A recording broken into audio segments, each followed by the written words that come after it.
You know, we all remember that burning CVS store. It was the epicenter of the rioting on the night after Freddie Gray's funeral in Baltimore. Now, before it went up in flames, it was robbed, along with 26 other pharmacies and clinics. The result, well, Baltimore streets are now flooded with 175,000 doses of narcotics. And criminologists are saying that this might be the reason the city saw 43 murders last month. That was the highest total in almost 4 decades. You know, the city's flying high, but for all the wrong reasons. Drug dealers are panicking.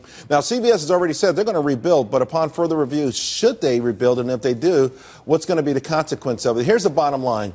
The mayor, again, is going to have to rethink strategy. All big city mayors are going to have to rethink strategy. When you allow people to do things, there are so many consequences that happen after that. Is this the main reason why there's violence there? I think it was the stand down into the police. More than that, but look at what's happening. Look at the real, true victims and call off the war against the cops, and let's find a way to fix this, because that is devastating.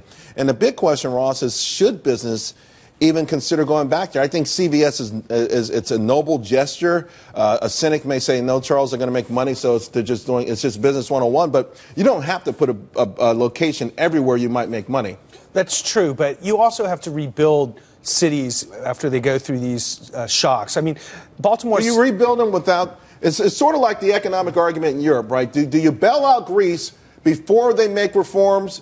Or do you bail them out hoping they will make reforms? Now, we see what's happened over there. They bailed out Greece. They didn't make too many reforms, and they're shaking down the people that bailed them out. In other words, shouldn't something be done in Baltimore with respect to what are you going to do to make sure that you don't tear down your own neighborhood again? And this way we can honestly have businesses flock there and train you and grow this place. Well, you know, I was in L.A. during the riots back in the day, and you know, when these social unrests happen, we have to look at the deeper root of this. It's not whether we rebuild this. We absolutely need to invest in the cities. That's the reason this is happening. Underinvestment into the economic areas that need investment. The problem, though, here, let me ask. One of my idols is Magic Johnson. He's done a phenomenal job. Listen, I like Magic, too, but you know what? When he opened up the Magic Johnson movie theater in Harlem, he was charging like $25 for a ticket I could have got for $13. I'm okay with that. If you want to overcharge me because you're black and I'm black, all right, my man. But that's not the answer. Listen, that mall that they went after in Baltimore was an economic thing to your degree. Someone took a risk on that mall,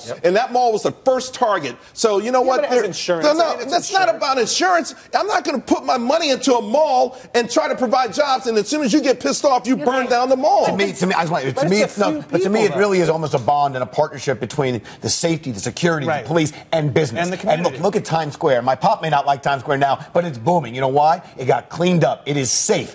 New York is doing so well because it is safe. But New York was safe first. Yes, New York security, first. Security first. Giuliani cleaned it up first. Then business came. Wait, hold on. But I'm just saying. But really, the mayor's going to have a mea culpa here because they were slow. They wanted to let people, have their voice. I understand they want to let them protest, but they might have got that. Not might. They were behind the curve. They were slow to call the National Guard, and this place then erupted. So businesses, I think, won't go in until they actually feel that investment is protected. I think that has to go hand in hand. Now, CVS though, we have to look at CVS. CVS is a public company that's national, that has deep pockets, makes billions of dollars a year. They are a citizen of this country. As being a citizen of this country, CVS must go into all areas of the country, rebuild, and make a stand. And as a shareholder, I would want to see that. Well, you know what? The whole community is suffering because of people in that community. It's not CVS's fault, and they do not have an obligation to go there. That is absolutely wrong. What if someone who works for them gets hurt in the next one, Hillary, gets murdered? What happens? I mean, it's not. Now he has no job. Now he has no job. All right, we got to move on. This is great.